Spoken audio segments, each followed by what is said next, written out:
Submission Subcommittee, and we've only got one item on the agenda today, which is obviously our submission on the fast track bill. Tracy, if I can get you to start with a Karakia. Thank you, Mr. Chair. Whakatakataho ki te uru, whakatakataho ki te tonga. Kia makina ki uta, kia mataratara ki tai. He raki ana te atakura, he tio, he hoka, he hauhu, te hei mauro. Thank you, Tracy. I'll take the health and safety statement as read. Thank you. Any apologies? All of the committee are here. No. Confirmation of the agenda. I'm happy to move. I can have a seconder. Thank you, Chris. All those in favour? Opposed? So carried. Disclosures of interest. Are there any extra disclosures of interest that aren't on the register? Might be relevant to this? No, thank you. Right, we'll move on to the submission on the fast track approvals bill. Do you want to start with that? Yeah, thank you, Mr. Chair. Just aware that Mark has joined us from our external office at 10 o'clock in the evening, I think, Mark. Are you able to hear us, Mark? Yes, I can hear you loud and clear. Thank you. Wonderful. We can hear you good self as well. Right. And for those councillors, I think most people will know Mark. Mark has been a principal advisor helping the RUD Directorate out for a number of years, number of decades with this organisation. I was being kind there.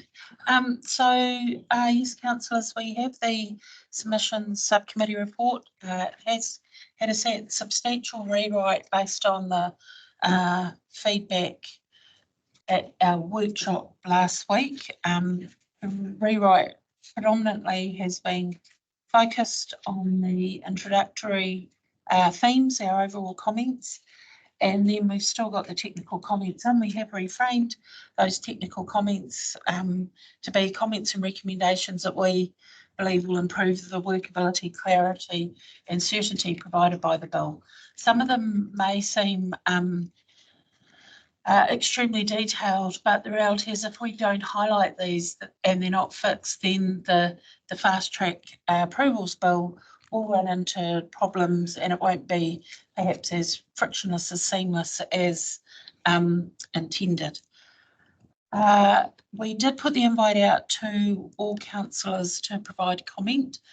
Councillor Nicol was the only one who provided some comment yesterday afternoon that I forwarded on to Hannah and suggested that Councillor Nicol raise that today as we go through discussion.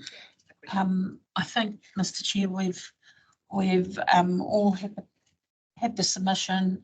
I'll pass over to Hannah because there are a couple of things Hannah would like to highlight. Also, just make you aware of the sector submission that has also will be lodged concurrently, and we've had some discussions and conversations with that, but it will be lodged on behalf of Te Uru Kahaka. So there's just some other things that Hannah would like to raise. Thanks, Tracy. Hannah? So just like Tracy said, there were some real key messages that came out of the councillor feedback last week. And so the changes that we have made have sort of specifically focused on sort of overall tone of the submission, and we understood that councillors wanted greater acknowledgement of the benefits of fast track and for our concerns to really be focused on council's obligations in terms of serving its communities and managing the natural environment. So Tracy's already said that we really tried to focus it on recommendations to improve workability, clarity and certainty for those using and making decisions under the bill, as well as those providing this like councils. We did some shuffling around to reflect the priorities that we understood councillors had from that workshop. For example, we've moved the cost recovery points up higher. Also the point about wider RM reform and a sunset clause has been moved higher, and also that recommendation to increase the time periods for councils to provide comments to 20 working days. We've tried to make that clearer as well. We also understood that councillors really wanted to see strong examples of potential consequences of the bill. So we particularly highlighted geothermal, climate natural hazards, council assets, and resource allocation as those main examples. Tracy mentioned sector submission. So the Local Government New Zealand submission has been shared just earlier this week, and I've had a chance to look through that, and it is very aligned with our submission, makes many of the same points, and I didn't see any sort of inconsistencies there. Before moving on to any questions you may have, there were a couple of potential further amendments and additions that I wanted to just raise. One, the diagrams in the geothermal section of the submission have been updated. The ones in the submission right now are a little bit old, and our scientists are sort of working together a more recent version with recent facts and figures. That's what page is that? Pages 18. 18 and 19. 18 and 19 of the agenda. So we do have a new version of those tables that is ready to be swapped in. That's okay. I did have one question around those, Hannah. That's the couple of them that have got the appeal, and then there's no, but there's an asterisk, but there's no reference to what that asterisk means. So just not sure, did they end up going to appeal, or? See if I can find that in the It new was just a bit document. confusing because then there was no follow-up as what the asterisk was meaning. Absolutely. Okay, I will check what the new diagram has in terms of the appeal. Yeah, like I said, I did kind of put those in as placeholders so that you could see what we were intending to show. But the new diagram combines those two tables into one, and I'm not sure if that has come. Mark online probably oversaw those applications, so he might be able to help us with what does no with an asterisk means, Mark? Sorry, can't help you with that. But certainly the geothermal projects that we processed in-house, I don't think there were any appeals aside from the Contact Energy one in 2007 or so. So yeah. I wonder if the asterisk then reflects those applications that were dealt with by either the EPA or a board of inquiry. Because Fairly smooth. they have different processes, don't they, Mark, than the processes when the WRC is the decision maker. And Correct, yeah. obviously just, sorry, Mark, go ahead. No, I'm finished. Yeah, thanks, Ed. And just noting the reason we included this, from my understanding, was that it was an example of geothermal not needing to be in this process because it is relatively fast track. And here are some examples. The tables are more up to date, clearer, and it's so accurate. Seems like a technical thing that I'm happy to leave. But staff say those new ones are better, then that's fine with me. Have you got the new? I do have the new one here. I got sent it yesterday. Share it, just so Great. we can see it, because then we can sign it off here. Absolutely. You want to add a comment, Tracy? Yeah, through you, Mr. Chair. I think it might be useful if it hasn't already been included in the table to include a column that talks about the process. So whether it was WRC, EPA, Board of Inquiry, just for that. It was exactly included for the reason you said. It was also included so that you could understand that the size of the projects that the fast track bill is looking to introduce in terms of their total dollar cost investment are projects that can move through the system relatively swiftly and have moved through the system here. It was just to give that. Section. This is the updated diagram on the screen. I can't figure out how to zoom in enough so that you can see the whole thing in one go. So the two tables have been combined. The appeal column seems to have been removed. I can inquire why that is, if that's something you're interested in. But I note that any time there's an asterisk in this table, it seems to be explained. So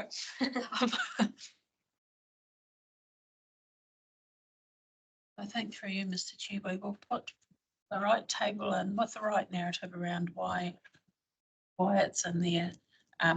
One, to show geothermal works well.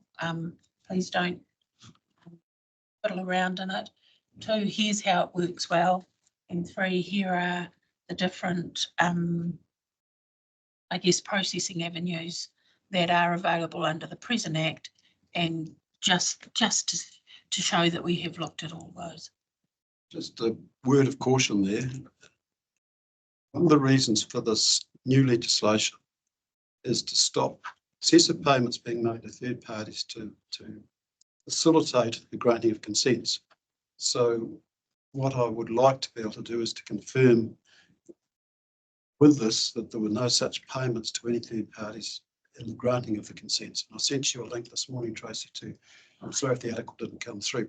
That's a classic example of what this legislation is designed to prevent, because we end up paying for that.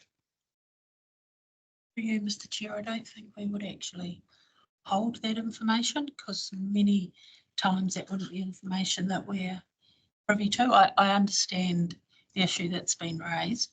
If I could just bring any comment from yourself. So I think, and Mark might be able to add to this, these geothermal projects, I think, generally are joint venture projects. If you like, corporate iwi joint projects. And so that's typically been the case. Mark, you might want to add in here that seems to be the case with these large geothermal ones, that they are JVs. Yes, some of them are, not all of them. Yeah, but a number of them on that list are. In fact, Mokai is a Māori-owned, Māori landowner-owned project. The Ohaki, I'm not sure it's a joint venture, but yeah, there's definitely a very close relationship with local iwi there. Some of the ones that aren't on that list are more in the joint venture category. The Mighty River Power, or now what are they now? Mercury Energy at Ngā Tamariki. They were joint ventures. Yep. So yep, some of them are. As I recall, Mark, the most significant issues with the large contact energy ones related to potential subsidence and impact on residential properties within Polpo. Is that right? Yes, yeah, that was true for the Wairake reconsenting. That was in the early 2000s. So that was a massive issue back then. Yeah. I guess I just wanted to help Chris in terms of these specific geothermal cases aren't cases where we have seen the sorts of things that you may have heard about, of people holding people. I've been involved in one of them, I know. Okay. I know what goes on. Yes. So, Mr. Chair, through you, I think it's a valid point that you've raised, Councillor Hughes, because it's not just related to iwi. Of course, there are multiple third parties here. So, I think it's a good benefit of the bill. Yeah. Like just a comment with the new table, just if there's any contractions like RJV, I see it was in here, Rotokawa joint venture, just to expand that so that people reading it don't have to think too hard as to what that could be. Thanks. Thanks, Hannah. Yeah, carry on, please. Hearing that one. Right, Mark might like to talk to this one.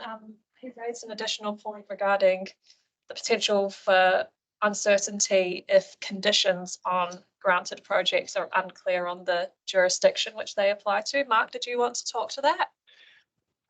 Yeah, just very briefly. I think it's a minor point in the scheme of things, and it might be more of a practice issue for guidance as opposed to a statutory matter. But it does occur to us that because this is a one-stop shop, and the expert panel will be looking at approvals across, potentially 8 or 9 bits of legislation. Depending on the way in which they express their decision, it might be quite a tangle for regulators to sort of work out which of the conditions that are attached to these approvals overall relate to which bits of legislation. So I mean, it's a detail really, and as I say, it might be more of a practice issue that we can impress upon MFE at the once this bill is up and running, that from a practice point of view, we need some clarity around that. It could be made clear in our submission. It might be a detail that sort of goes into one of the schedules. It's certainly not there at the moment. I back that with, because it's a practicality thing to be able to, it falls under that category of what we've asked staff to do, to make these things workable. I'm just wondering, Tracy, if that's something that's possibly picked up in the speaking to the submission, and maybe some more clarity around what would be concerns of ours in that, and following through on those. Yeah, through you, Mr. Chair, I think it is an important matter to raise. The first thing that's gone through my head is if there are 8 or 9 different bits of legislation that decisions will be made under, that's great that we'll have an integrated and composite decision.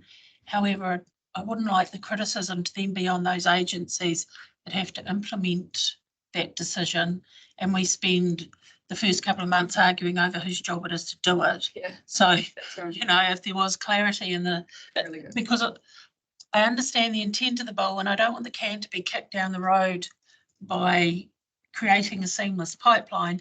Actually, what comes out of the pipe is as confusing as what was in previous legislation. So I think it's something we can highlight perhaps by a sentence in the submission to give us that speaking point. Yes. Yeah. And the only other thing I sort of had on my list was your point, Councillor Nicol, about the climate section of the submission. Did you want to? Yeah, I just for everyone else, as I was reading it, I really like the section. I really like a whole lot of the submission actually. It's just whenever I'm reading a climate section, I'm looking at both adaptation and pollution to air, like emissions. So it was really good on the adaptation aspect, but it didn't really mention the emissions aspect. So my concern was if a project comes along and then locks us in for emissions, that then puts at risk it just makes a greater challenge of the challenge we already have of meeting that net zero target, whether that's our own one that we've adopted regionally or the national one. So it's just really asking from staff clarity as to whether it might be worth including a sentence to cover off that second part of the climate challenge, or whether that is best left to individual projects when we comment on them later. Yeah, I think that the intention of that section was to sort of refer to all aspects of climate management. So it might just be a case of tweaking that wording to make sure that that's clear and we're not just focusing on that adaptation part of it. I think a sentence would be enough.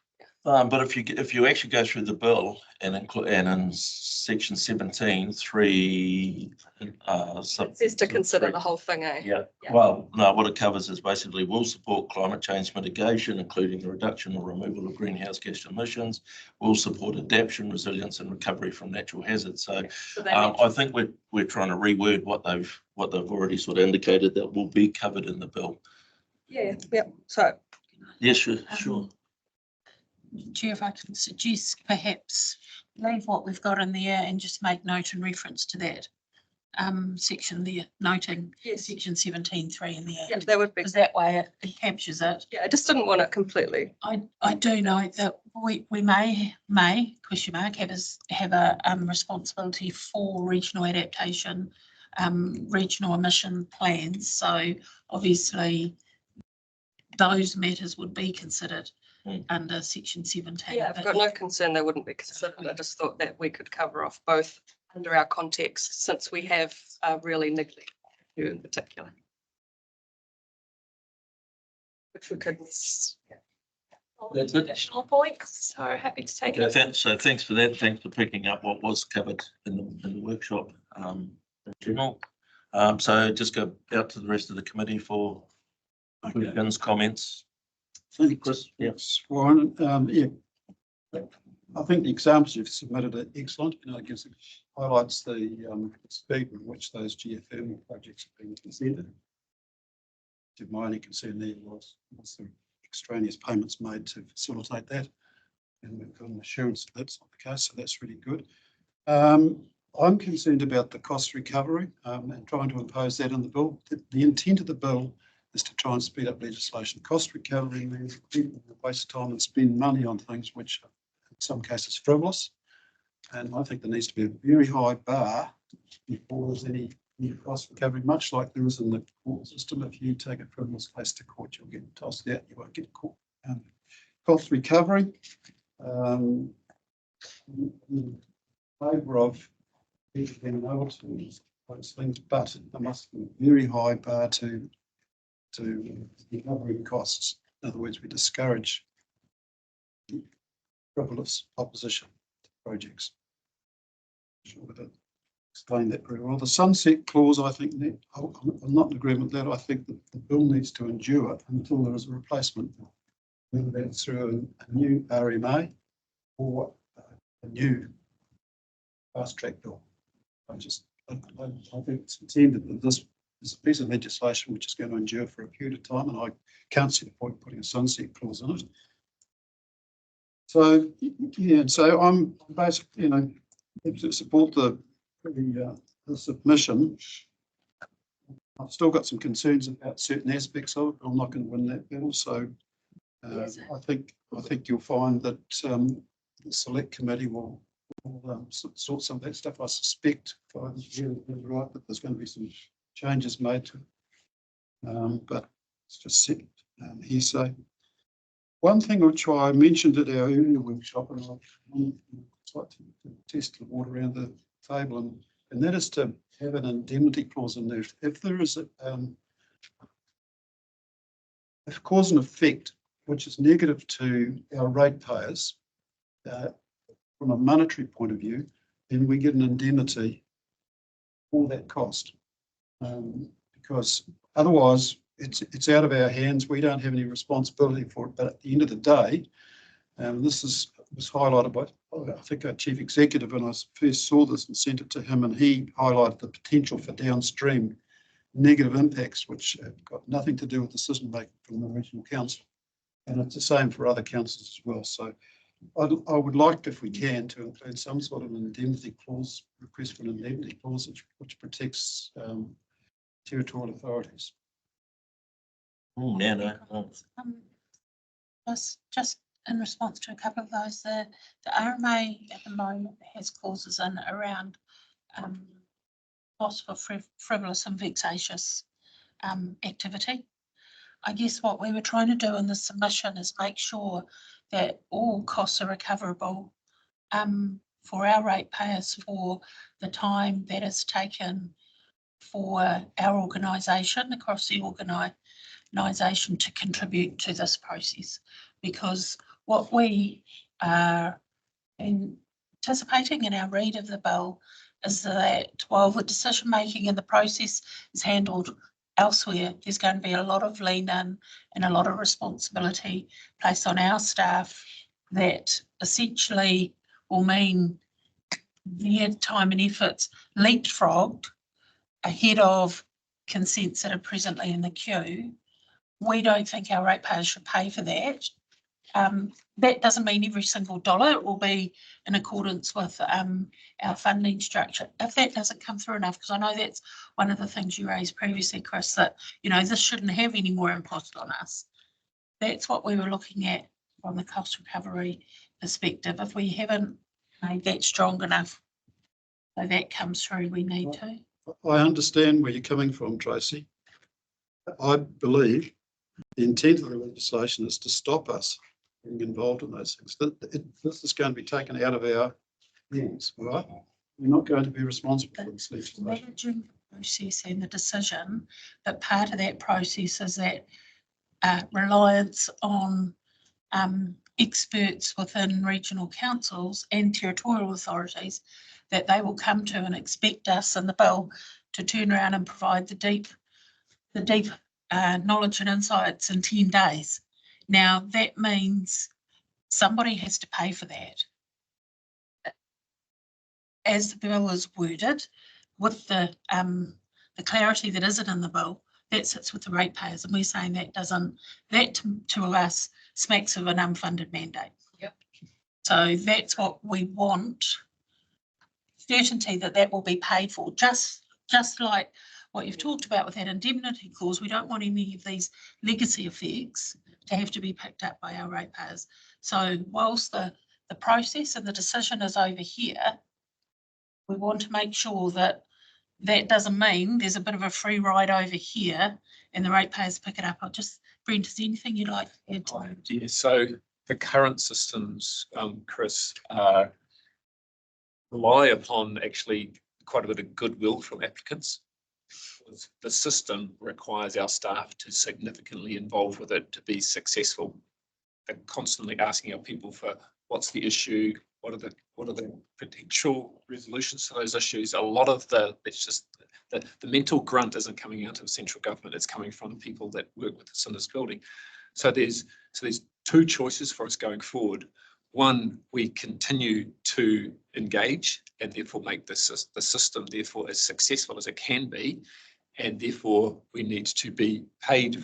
We need to pay people to do that, and so we either as the director come to council and say, can I have some more general ratepayer money please, so that we can engage that the system is successful, or the current system, which is the RMA, which says that councils can recover their actual and reasonable costs, are incorporated in this legislation.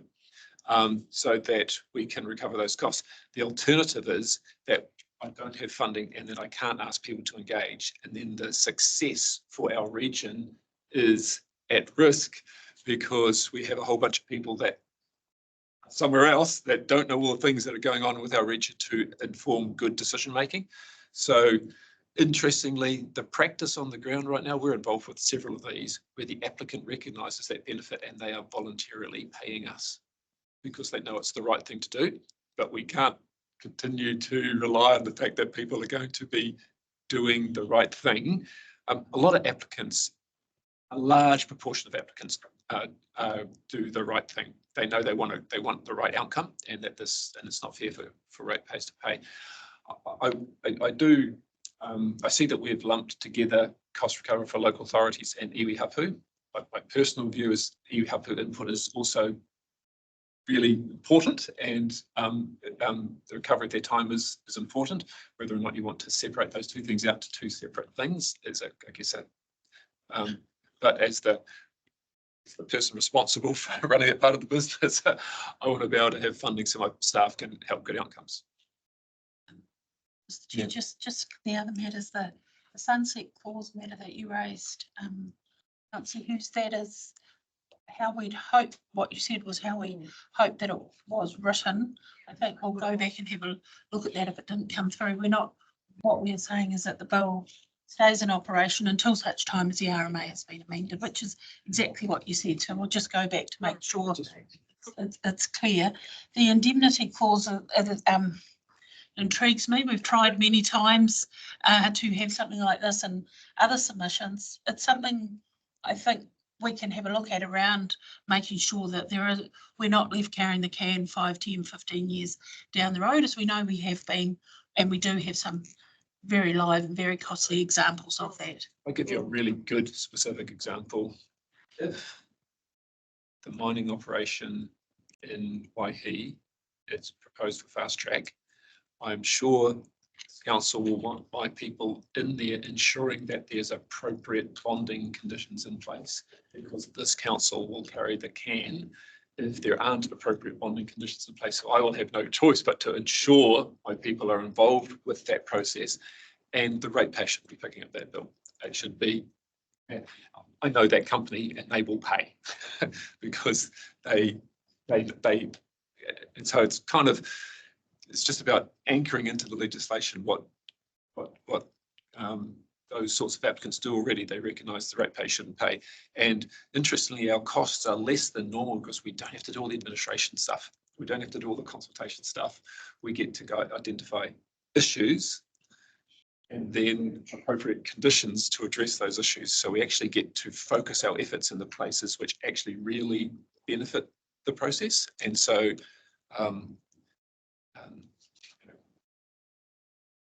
these are big projects that normally take months and months and months and months and months before an application is even lodged. It's one of the other things that good applicants will be doing through this. They will work with us generally for 6 to 12 months before they will lodge. But we don't know that everybody will do that. So those that don't do that, we need to have that ability. Chair, if I can. Oh, sorry. Yeah. The last outstanding matter.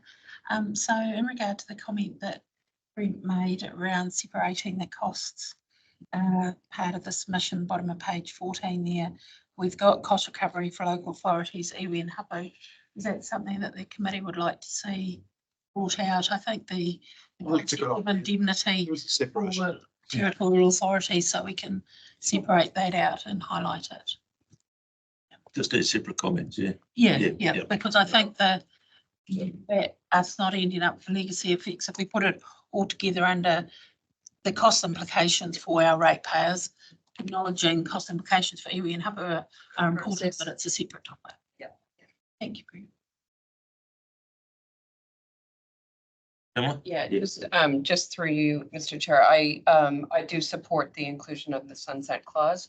I do think that we could strengthen that wording so that it indicates that it is while the RM reform by this government continues. So but I do support a sunset clause being in there.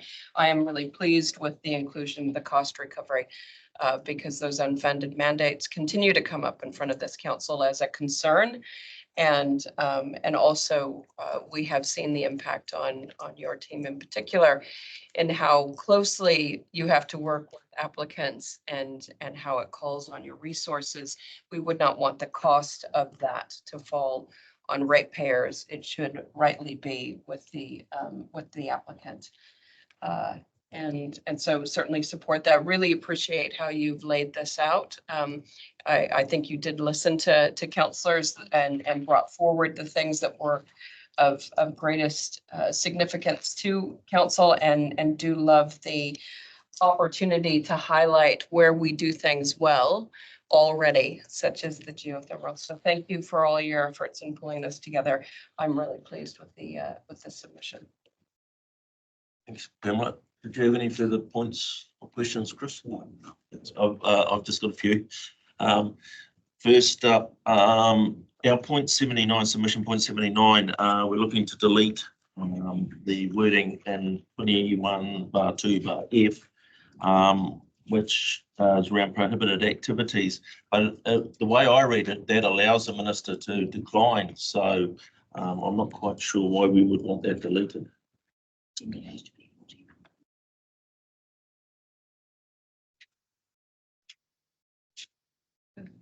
Yeah, so our clause submission on page 24, submission point 79, we recommend the deletion of that clause 21(2) F. But the way I read it, 21(2) F is that the minister may decline an application if the project includes an activity that is a prohibited activity under the resource management, which was what I thought we were highlighting that we want.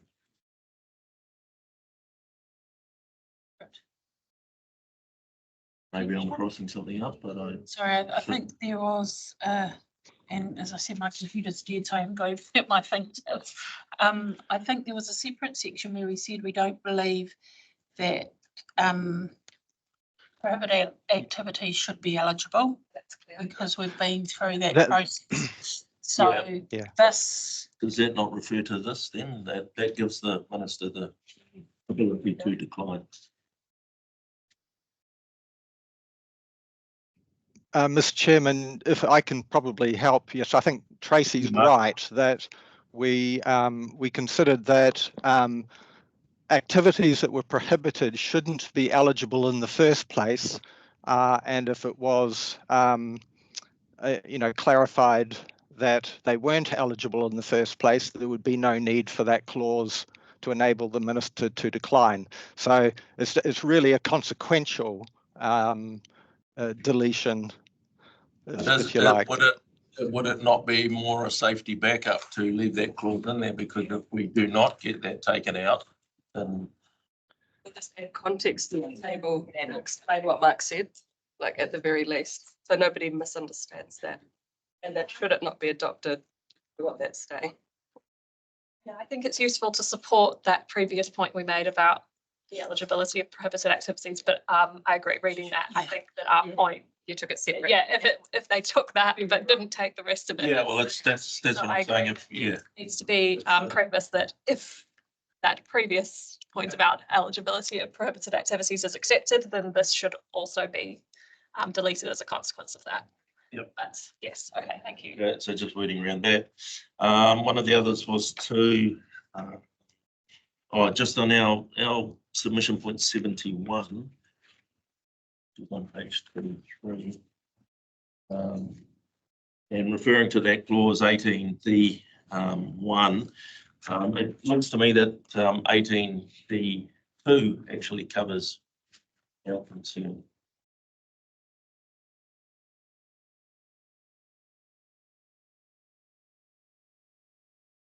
That's with the activity occurring in a protected customary rights area. But we're also in part 2, making sure that the holder of the relevant protected customary rights and orders is included. So I didn't see the need to highlight that. That makes sense.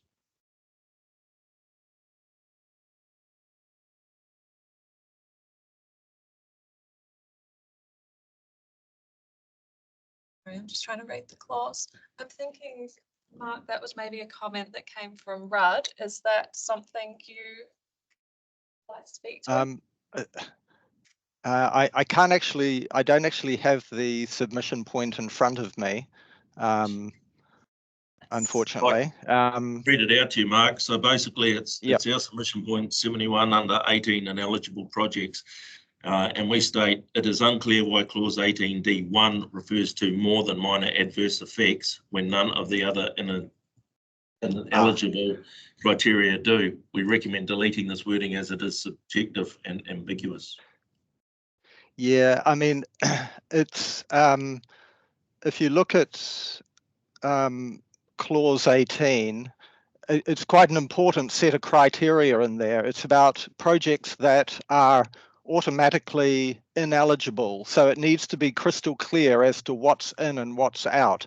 And so the purpose of the comment there is simply to say that D1 requires a subjective assessment.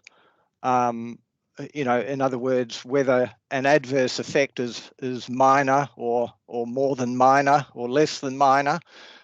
So it sort of introduces a sort of a level of ambiguity or uncertainty for decision makers there that didn't seem to be necessary, and certainly wasn't sort of reflected in the rest of that clause, which is a very clear sort of you're either in or you're out type of thing. An adverse effect and determining whether it's minor or more than minor just introduces uncertainty. That was the key point there. I think what Mark's identifying is the sorts of ways that our regulator minds work. Rather than my simple mind. So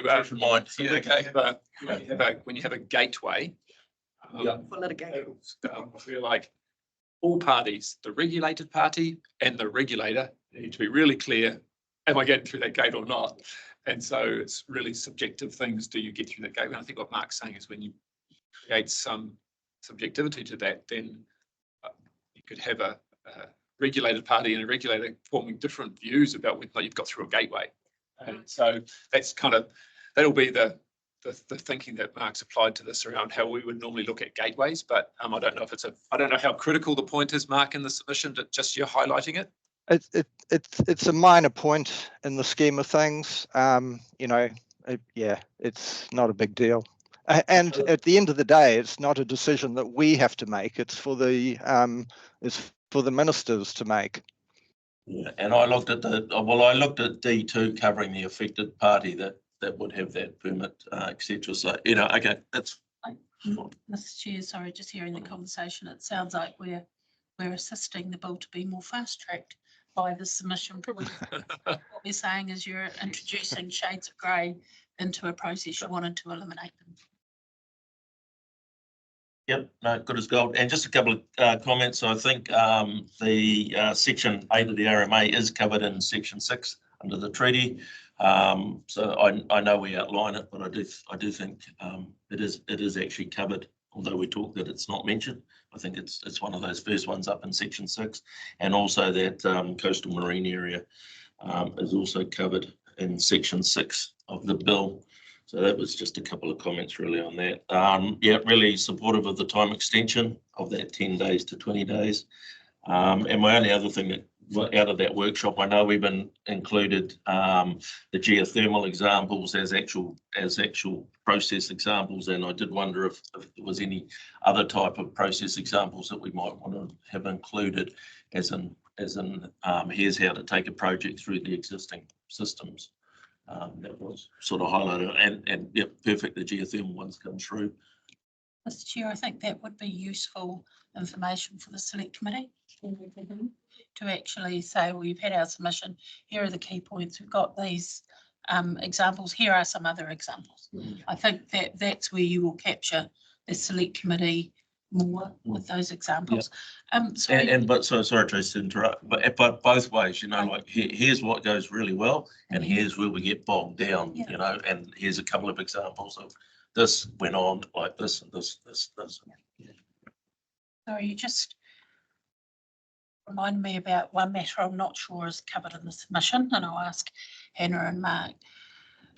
Because the fast track approvals process will take some of Brent's team offline from their workload, what comes in through our front counter. You may or may not be aware that there is a provision in the RMA for discounts back to people where we haven't met statutory timelines. So if, heaven forbid, if we get 6 of these large applications that come through all at the same time, if we don't get the extension from 10 days to 20 days, and Brent's team have to down tools on Leah's and Warren's consents, and actually we don't meet statutory time, we have to reimburse effectively some of the funds that we've received. I just think that's another one of those additional costs that, if that should occur, we would be looking to the Crown to cover those. I mean, it's very rare, Brent, but I'm just thinking, should it happen, that shouldn't be a cost to our ratepayers. Yeah, and we manage that pretty closely. A little bit's the unknown, yeah. And so we knowing as early as you can projects that have got to go through fast track gives you the ability to then prepare and engage consultants and others to be able to. You would have seen Environment Canterbury, where the councillors have provided their consenting teams a budget of $1 million to pay for discounts because they are only achieving 15% timeframe compliance. It's a bunch of stuff that's being in the media about that. You'll be pleased to know that we're not in that position at all. But I think it's something that we manage on a daily basis, and that's why most of our customers, good, they tell us about stuff beforehand. We can prepare for stuff. We can prepare consultants. We can go through the contracting recruitment process, that sort of thing. There's a risk there. If we suddenly had a deluge of dozens of them, we just don't. I think it's part of the commentary in here that if it was just the big, significant infrastructure projects, these are relatively small numbers. Downstream impacts. So can I just get assurance that is covered off in the cost recovery? I think it's really important while you manage it well now, and that's fantastic. I don't want us going to that place having an issue in the future because it hasn't been. And also acknowledging, I do know one project that we sort of fell outside the statute of limitations, possibly waiting to hear back on that kind of ringing. But so again, yeah, something around that really captures that concern of ours, the shifting of workloads. I think, through Mr. Chair, I think it is just a sentence referring to costs also under 36AA or whatever it is, just so we can say if it ever happens, we can report back to council. We raise it in our submission. Yes. Yeah. Perfect. Hey, Stu, I see you online. Did you have any comments you wanted to add in or questions?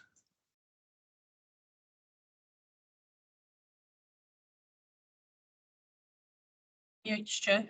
You're on mute if you're talking, Stu. Sorry, I was just working away on something else and trying to find my mute button in a hurry. No, I'm all good, thanks. I'm just listening and I'm happy. Yeah, cheers. Okay, thanks for that. Okay, thank you. I want to give the feedback and the team. It's can really see how you've taken the comments on board from last week. I think the submission reflects really well of kind of trying to capture as much of the whole council's thinking, which is a hard thing to do on something that's so wide. For me, yeah, the biggest thing was to try and bring through the local government, central government relationship. I think it still isn't there.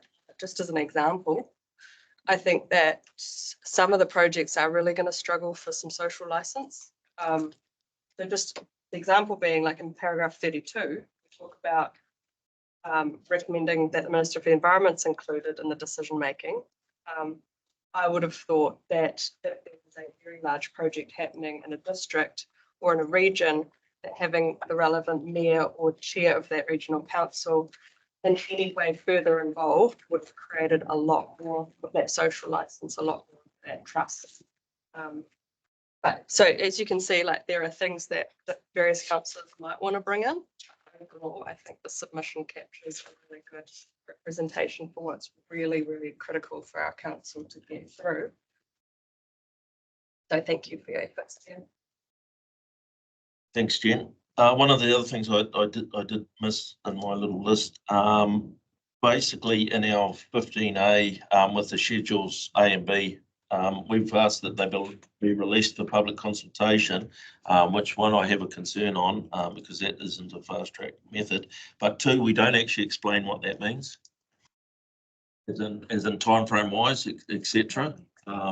Yeah, because we know going out to public consultation could be a long drawn out and painful process, and is probably part of the reason that some of these things drag on. Through Mr. Chair, I think that's a good point. You know, if we say go out for consultation, what is that? Yeah, Is it we for haven't. rounds Really of good. submission, or is it just inviting comments? Yeah. Yeah. Why I think it would be beneficial to invite comment on those is it gives the applicants a bit of forewarning. You know, if the art of all know where your opposition's coming from, most of them will anyway, but just a bit of forewarning and daylights them a bit. So that's why I think it's useful. But I don't think it's a full round of RMA Yes, yeah. consultation. It might That's just what be in between that you inviting can see is Yeah. practical. That's what I try and put a bit of wording around the fact that Appreciate that. if councils have got 20 days, so with the public basically type scenario, yeah, you or know, even or 10 days, Yeah. whatever. Yeah. So yes, Process in general. you're What involving them, but hey, we're not. And what I think that would do is there's going to be significant criticism from all factors for not enabling comment. And if it is a short targeted focused amount for comment, then it's kind of a bit of a hybrid. Yeah. Really appreciate that. You wouldn't have your bridge if you had to go to consultation. So you need to be careful what you wish I for. realise this. Yeah, Tracy makes a good point. It helps both sides really. Some for social license and feeling like they were heard, and the other side for seeing what the concerns are so that they could get ahead. Right, I think there's no further questions. We have a motion in front of us. After the comments around the table today, obviously it's something that just needs to be included in that. I've seen Tracy capture all those and speak to them as we've gone. So one, happy to move. Yep, as it is up there on the board. I'm happy to second. All those in favour? Aye. Opposed? So carried. Thank you very much, staff and councillors for coming in. And the meeting is closed at 9:49. Oh, Karakia. Oh, sorry, Yeah, yes. sorry. Prior to closing the meeting at 9:50, we will have a cricket. Inuhia mai te ori tapanui, kia wātea, kia māma, te ngākau, te tinana, te hingi ngaro. I te ara tapatū, oiara I rongo, I whakairea, aki ki runga, kia tīna, Tina. huie, tākia. Slime always gets me.